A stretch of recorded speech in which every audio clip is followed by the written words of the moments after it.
Solar cell എന്ന് വെച്ചാൽ നമുക്കറിയാം സിലിക്കണിൻ്റെ ഡയോഡാണ് ശരിക്കും അല്ലേ, സിലിക്കൺ ഡയോഡാണ്. അപ്പോൾ സിലിക്കണിൻ്റെ എത്രയാണ് ഡ്രോപ്പ് എത്രയാണെന്ന് നമുക്കറിയാം, 0.6 0.7 തിയറിറ്റിക്കലി 0.6 ആണ് കിട്ടേണ്ടത്. ശരിക്കും ഒരു സോളാർ സെല്ലിലും കിട്ടുന്നത് ഈ 0.6 റേഞ്ചിലുള്ള ഇതാണ്. അപ്പോൾ നമ്മൾ ഈ കാൽക്കുലേറ്ററിലൊക്കെ ഉപയോഗിക്കുന്ന ചെറിയ ഇതില്ലേ, ചെറിയ സോളാറിൻ്റെ നിങ്ങൾ ശ്രദ്ധിച്ചിട്ടുണ്ടാവും, അതൊക്കെ 3 വോൾട്ട് ബാറ്ററിയാണ് അതിലുള്ളത്. ആ 3 വോൾട്ട് ബാറ്ററി പവർ ചെയ്യാനാണ് ആ റേഞ്ചിലേക്കുള്ള വോൾട്ടേജ് കിട്ടണം. അപ്പോൾ അത്രയും സെല്ലുകൾ അതിൽ സീരീസ് ഉണ്ടാവും. നമ്മൾ ശ്രദ്ധിച്ച് നോക്കിയാൽ അതിൽ ചെറിയൊരു ഇങ്ങനത്തെ ഷേപ്പിലുള്ളതാണ് വരുന്നത്. അതിൽ തന്നെ ഒരു 3-4 ഇങ്ങനെ ലൈൻസ് ഉണ്ടാവും. അത് ഓരോന്നും ഓരോ സെല്ലാണ്. എന്ന് വെച്ചാൽ 0.6 ഇൻറ്റു ഒരു 3 വോൾട്ട് കിട്ടണമെങ്കിൽ എത്ര വരണം, അത്രയും എണ്ണം ഇവിടെ സീരീസ് ഉണ്ടാവും കേട്ടോ. അത്രയും സെല്ലുകൾ സീരീസ് ആയിട്ടാണെങ്കിൽ ആ വോൾട്ടേജ് ജനറേറ്റ് ചെയ്യുള്ളൂ. അപ്പോൾ നമുക്ക് ഒരു VOC ഇപ്പോൾ ഒരു 540 വാട്ട് പാനലാണെങ്കിൽ 540 വാട്ട് പാനലാണെങ്കിൽ ഏകദേശം 45 വോൾട്ടൊക്കെയാണ് VOC വരുന്നത്. ഏകദേശമാണ്, ഞാൻ ഓർമ്മയിൽ പറയുന്നതാണ്, കറക്റ്റ് വേണമെങ്കിൽ ചെക്ക് ചെയ്ത് നോക്കണം. എന്തായാലും 45 വോൾട്ട് ഉണ്ടെങ്കിൽ അതിൻ്റെ മീനിങ് എന്താ, അതിൽ അത്രയും സെല്ലുകൾ ഉണ്ടാവും. അപ്പോൾ മൃദുൽ കഴിഞ്ഞ ദിവസം ഒരു വീഡിയോ എടുത്ത് നിങ്ങൾ ശ്രദ്ധിച്ചിട്ടുണ്ടോ എന്ന് അറിഞ്ഞുകൂടാ,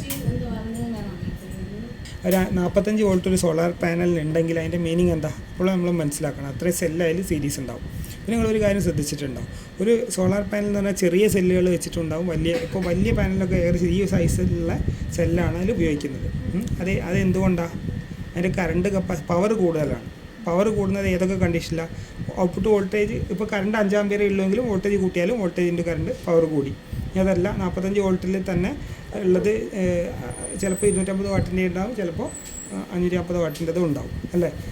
അങ്ങനെ ഉണ്ടെങ്കിൽ എന്തായിരിക്കും അതിൽ വ്യത്യാസം, കറണ്ട് കൂടുതലായിരിക്കും, കറണ്ട് ഡബിൾ ആയിരിക്കാൻ ചാൻസ് ഉണ്ട്. അപ്പോൾ കറണ്ട് കൂടുന്നതോറും അതിൻ്റെ ഏരിയ കൂടുന്നുണ്ട്. ഒരു സെല്ലിന് ഒറ്റ സെല്ലാണ് ഇവിടെ ഉണ്ടാവുക. അപ്പോൾ നോക്കിയാൽ മതി, സോളാർ പാനൽ നിങ്ങൾ ഇനി കാണുമ്പോൾ ശ്രദ്ധിച്ചാൽ മതി.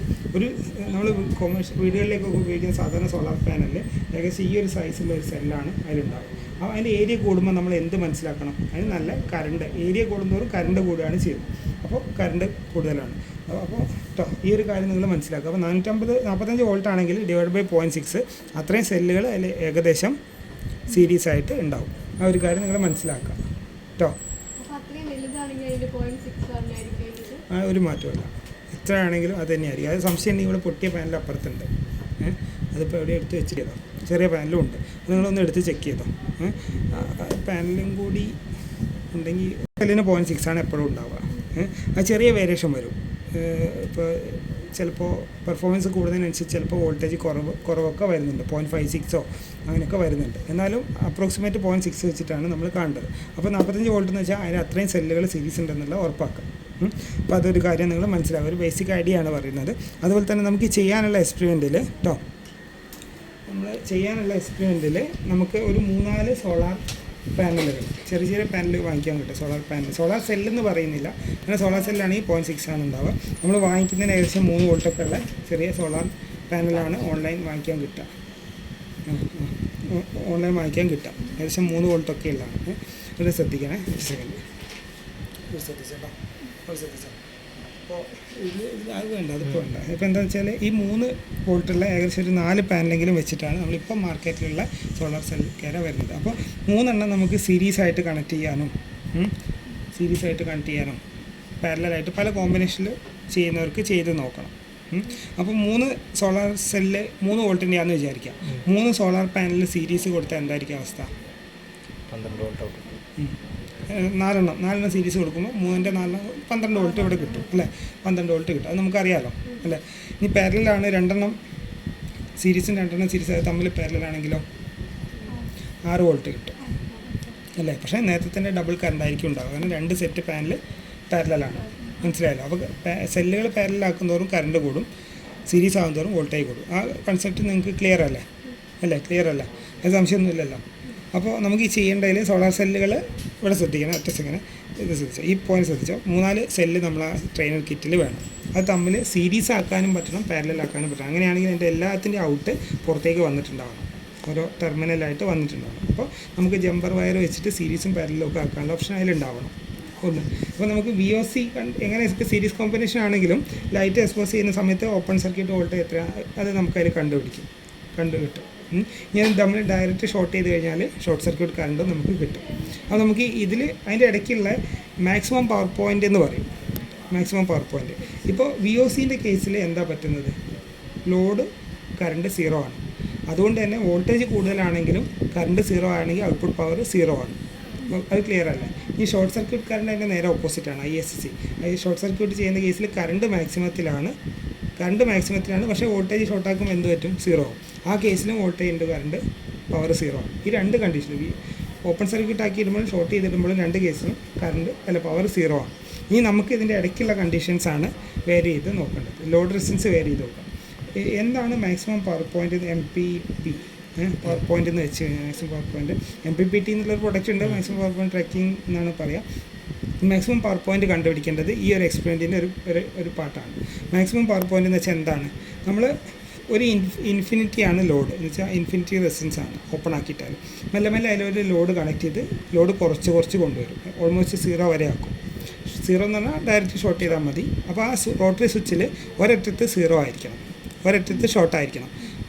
എന്ന് വെച്ചാൽ ആ പാനലിൽ നിന്ന് വരുന്ന ഇവിടെ ശ്രദ്ധിച്ചാൽ ഇങ്ങനെ റോട്ടറി സ്വിച്ച് ആണ് വെക്കുന്നതെങ്കിൽ ഒരറ്റത്ത് എത്തുമ്പോൾ ഇതിൻ്റെ കോമൺ എടുത്തിട്ട് ഇങ്ങനെ കുറേ പൊസിഷൻസ് ഉള്ള സ്വിച്ച് ആണെങ്കിൽ, റോട്ടറി സ്വിച്ച് ആണെങ്കിൽ രണ്ടറ്റാന്ന് വിചാരിക്കുക. ഒരറ്റത്ത് ഇങ്ങനെ പാനൽ കണക്ട് ചെയ്തിട്ടുണ്ട്, ഒരറ്റത്ത് ഓപ്പൺ സർക്യൂട്ട് ആയിരിക്കണം.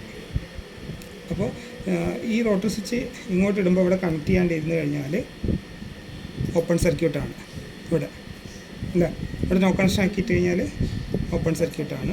ബാക്കിയുള്ള ഇതൊഴിച്ചിട്ട് ബാക്കിയുള്ള എല്ലാത്തിലും ഇവിടെ ഹൈ വാല്യൂ ഇടുക, കുറച്ചും കൂടി കുറഞ്ഞ വാല്യൂ ഇടുക, കുറച്ചും കൂടി കുറഞ്ഞ വാല്യൂ ഇടുക, അങ്ങനെ ഇടുക.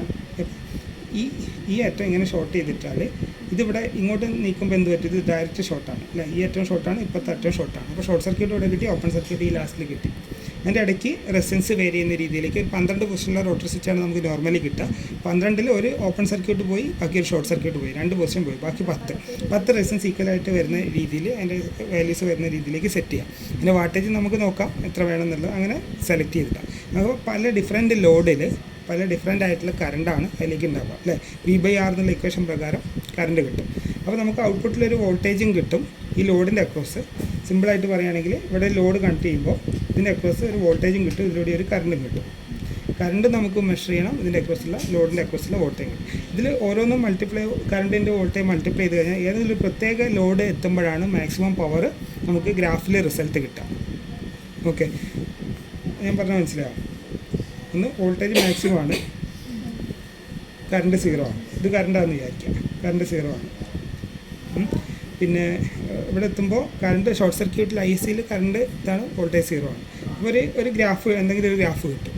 അതിൻ്റെ മാക്സിമം വോൾട്ടേജിൻ്റെ അതിൻ്റെ മാക്സിമം ഒരു പോയിൻ്റ് കിട്ടുന്നത് ഏതെങ്കിലും പ്രത്യേക ലോഡിലായിരിക്കും മാക്സിമം പവർ കിട്ടുക. ആ മാക്സിമം പവർ കിട്ടുന്ന ആ പർട്ടിക്കുലർ ലോഡ് അതിനാണ് മാക്സിമം പവർ പോയിൻ്റ് എന്നുള്ളത്. നമ്മൾ അങ്ങനത്തെ VOC ഉണ്ട്, ISC ഉണ്ട്, മാക്സിമം പവർ പോയിൻ്റ് ഉണ്ട്.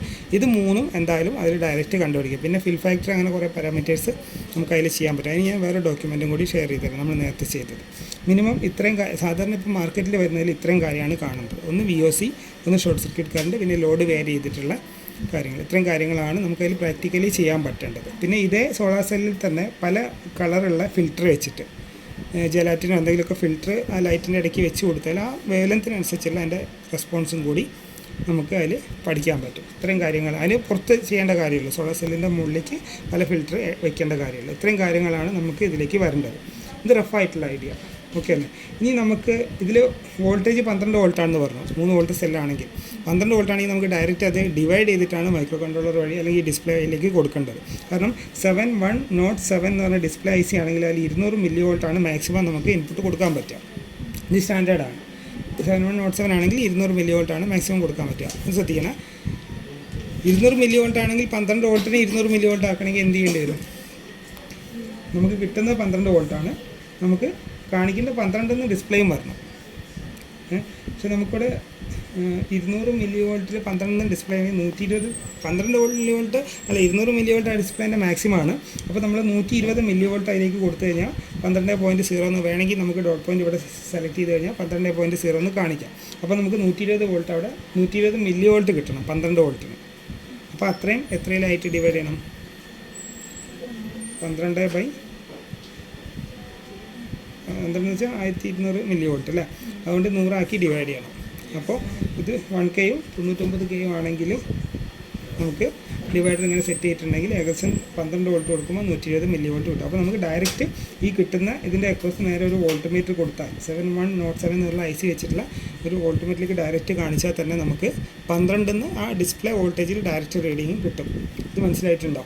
അപ്പോൾ പറഞ്ഞാൽ മനസ്സിലായിട്ടുണ്ടോ? ഏകദേശം മനസ്സിലായിട്ടില്ലേ? അപ്പോൾ വോൾട്ടേജ് കാണിക്കണമെങ്കിൽ നമുക്ക് അവിടെ ആംപ്ലിഫയറിൻ്റെ ആവശ്യമില്ല, ഓൾറെഡി കൂടുതലാണ് വരുന്നത്. ഓക്കെ അല്ലേ?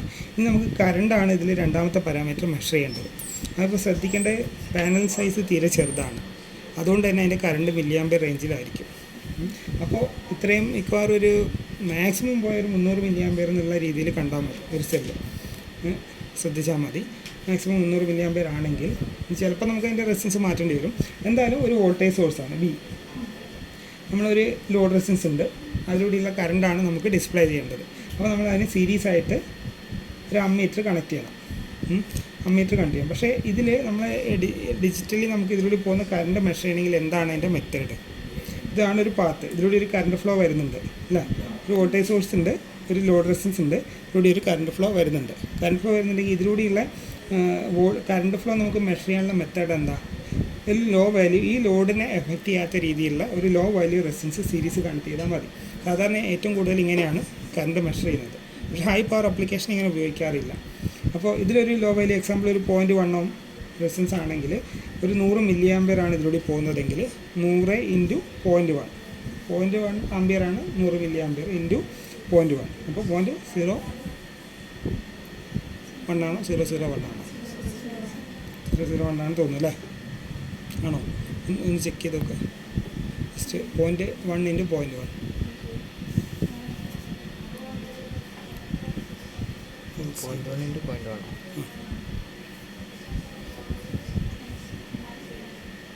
വോൾട്ടേജ് അല്ല resistance I into R V കിട്ടും. R 0.01 എന്ന് വെച്ചാൽ 10 മില്ലി വോൾട്ടാണ് കിട്ടുക അല്ലേ? ഇതിൽ 10 മില്ലി വോൾട്ടാണ് നമുക്ക് കിട്ടുക. അപ്പോൾ നമുക്ക് ഈ 7107 തന്നെ ഉപയോഗിക്കുകയാണെങ്കിൽ അവിടെ 200 മില്ലി വോൾട്ടാണ് നമുക്ക് മാക്സിമം. നമുക്ക് കാണിക്കേണ്ടത് 100 മില്ലി ആംപിയറാണ് അല്ലേ? അപ്പോൾ നമുക്ക് അവിടെ 100 മില്ലി എന്ന് വെച്ചത് ഡിസ്പ്ലേ ചെയ്യണമെങ്കിൽ 100 മില്ലി വോൾട്ട് ജനറേറ്റ് ചെയ്യുന്നതാണ് നല്ലത്. 100.0 നമുക്ക് ഡിസ്പ്ലേ ചെയ്യാൻ പറ്റും. അപ്പോൾ 100 മില്ലി വോൾട്ട് നമുക്ക് അവിടെ കിട്ടണം. അപ്പോൾ നമുക്ക് കിട്ടുന്ന 10 മില്ലി വോൾട്ടേ ഉള്ളൂ. അപ്പോൾ ഇതിനെ നമ്മൾ എന്ത് ചെയ്യേണ്ടി വരും? 10 കൊണ്ട് മൾട്ടിപ്ലൈ ചെയ്യണം. അപ്പോൾ നമ്മൾ എന്ത് ചെയ്യണമെന്ന് വെച്ചാൽ ഇതിൻ്റെ അക്രോസ് ഒരു ആംപ്ലിഫയർ കണക്ട് ചെയ്യും.